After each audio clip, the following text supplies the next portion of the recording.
Año 1386. El frío de diciembre se clava en los huesos de París. Pero no es el frío lo que congela el aliento de la multitud. Es el espectáculo que están a punto de presenciar. Dos hombres, antes amigos, ahora enemigos mortales, se preparan para un duelo sancionado por el propio rey. No es una justa, no es un torneo. Es un juicio de Dios. Una batalla a muerte. En lo alto, una mujer observa.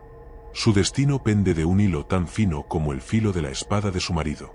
Si él cae, no solo quedará viuda.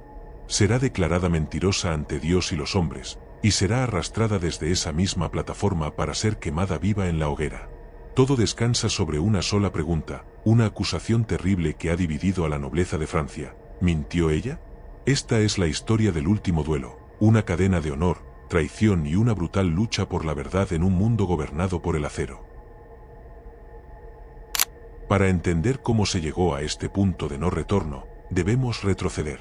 Jean de Carrouges y Jacques Legris no siempre fueron enemigos. Ambos eran escuderos, vasallos del conde Pierre de Alençon, y habían luchado codo con codo por Francia. Carrouges era un guerrero nato. Un hombre de acción, robusto, valiente, pero también tosco y conocido por su temperamento impulsivo. Su vida era la guerra, su honor lo era todo. Jacques Legris, en cambio, era el otro lado de la moneda. Alto, educado, inteligente y carismático. Mientras Carrouges ganaba honor en el campo de batalla, Legris lo ganaba en la corte. Se convirtió rápidamente en el favorito del conde Pierre, acumulando tierras, títulos y poder gracias a su astucia y su encanto.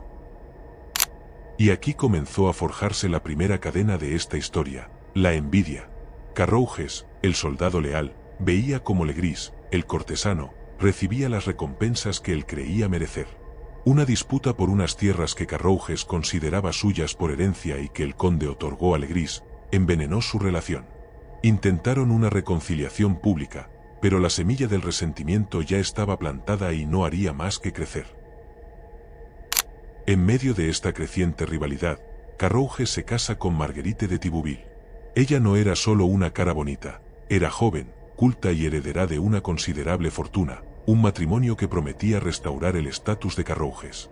Durante un tiempo, pareció que la paz era posible, pero el destino, o quizás la obsesión humana, tenía otros planes. Carrouges tuvo que partir a una campaña militar en Escocia, dejando a su joven esposa sola en su castillo. Fue entonces cuando la cadena del honor se rompió. Según el testimonio de Marguerite, un día, Jacques Legris se presentó en su castillo. Con la ayuda de un cómplice, se abrió paso hasta sus aposentos. Allí, solo y sin testigos, Legris le declaró su amor, y al ser rechazado, la forzó. La violó. Marguerite, aterrorizada y avergonzada, guardó silencio durante días, hasta el regreso de su marido. La confesión fue una bomba. En el siglo XIV, la violación no solo era un crimen contra la mujer, sino un ataque directo al honor y la propiedad de su marido. Para Carrouges, era la humillación definitiva por parte de su rival. Llevado por la furia y un inquebrantable sentido del honor, decidió hacer lo impensable, no buscaría una simple compensación. Buscaría la justicia más absoluta, llevando el caso ante el propio rey de Francia. El juicio fue un espectáculo.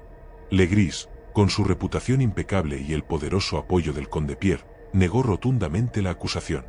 Afirmó tener una coartada sólida. Sus abogados pintaron a Marguerite como una mujer histérica y mentirosa, sugiriendo que se había inventado la historia por celos o para ocultar un embarazo adúltero. Sin testigos y con testimonios contradictorios, el tribunal se encontró en un punto muerto. Y en la Francia medieval, cuando la justicia de los hombres fallaba, solo quedaba una opción: dejar la decisión en manos de Dios.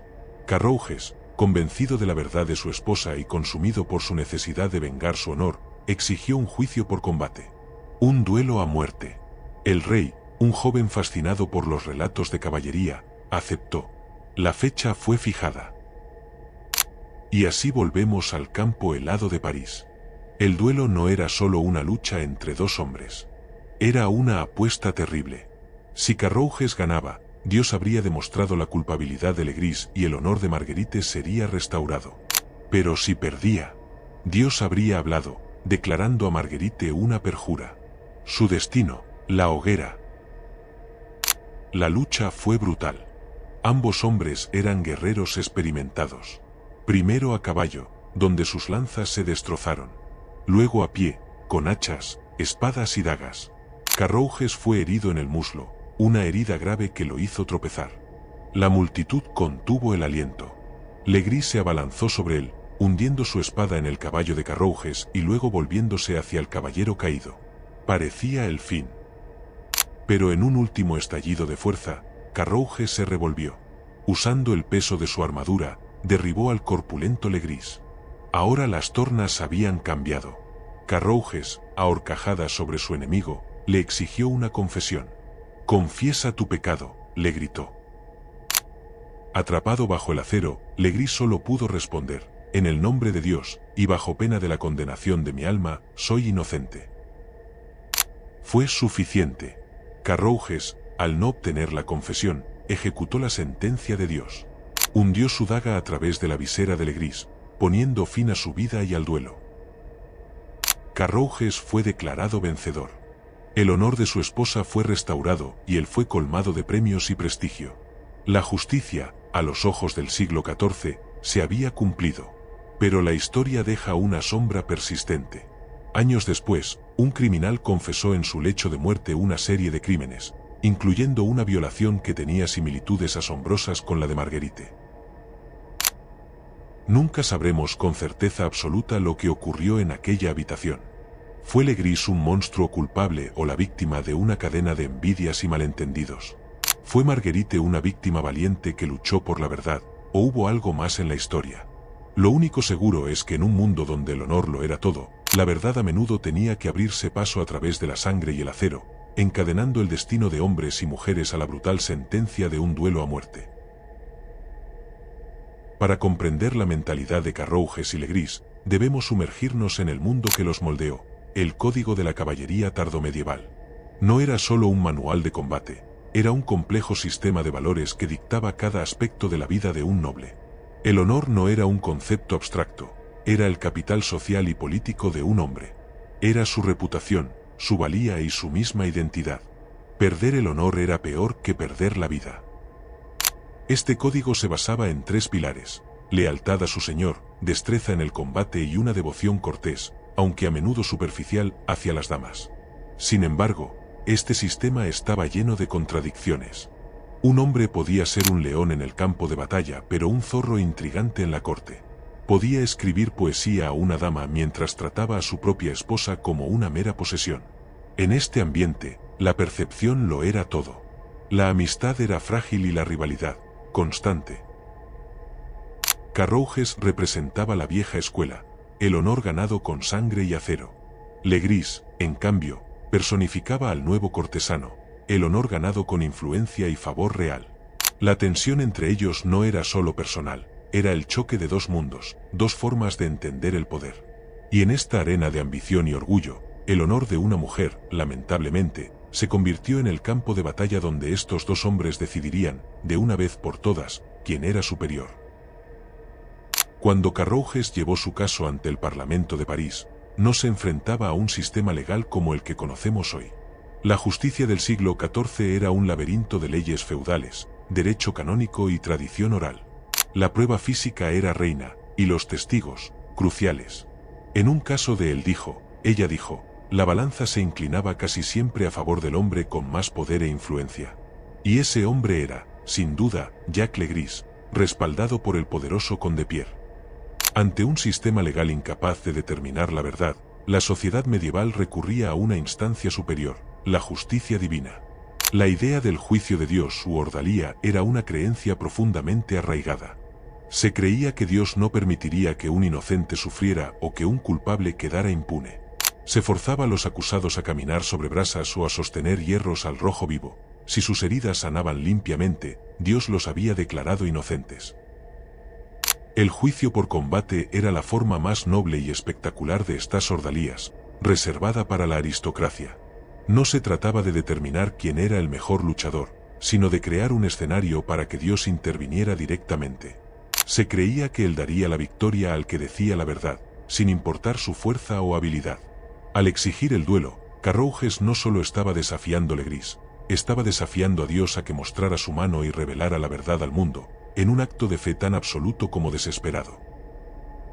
Aunque Carrouges se convirtió en el héroe del día, la figura verdaderamente central y trágica de esta historia es Marguerite.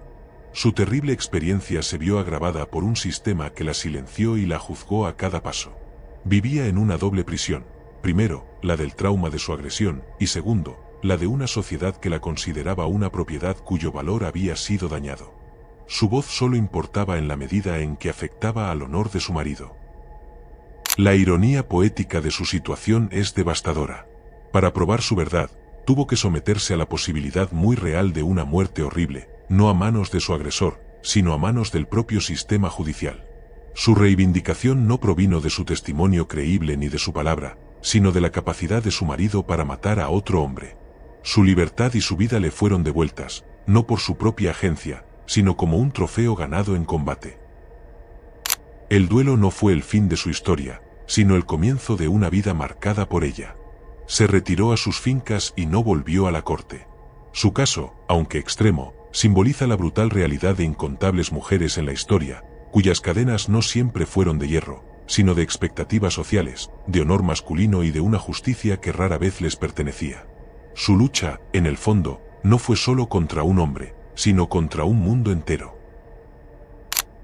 El campo de duelo, preparado en la abadía de Saint-Martin-des-Champs, era un espacio sagrado y mortal.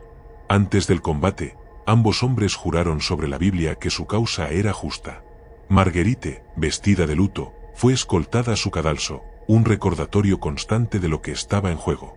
La armadura que llevaban no era la de justa, diseñada para desviar golpes, sino una armadura de guerra, más ligera y que permitía mayor movilidad, pero también ofrecía menos protección. Cada hueco, cada juntura, era un punto débil potencial. La primera carga fue un choque cataclísmico. Las lanzas de fresno, de más de 3 metros de largo, se astillaron contra los escudos, una demostración de fuerza bruta diseñada para derribar al oponente. Al caer a tierra, la lucha se transformó. El peso de la armadura, más de 25 kilos, convertía cada movimiento en un esfuerzo hercúleo. El hacha de guerra se usaba para abollar y romper la armadura, mientras que la espada larga buscaba las aberturas en el cuello, las axilas o la ingle. El golpe final de Carrouges no fue con su espada, sino con su misericordia, una daga larga y delgada. Su nombre era irónico, pues se usaba para dar el golpe de gracia a un caballero caído e incapacitado. Al hundir esta daga en la garganta de Legris, Carrouges no solo estaba matando a su enemigo, estaba realizando un acto casi ritual, una ejecución final dictada, según creían todos los presentes, por la voluntad manifiesta de Dios. La sangre que brotó en la nieve no solo significó una muerte, sino el veredicto final.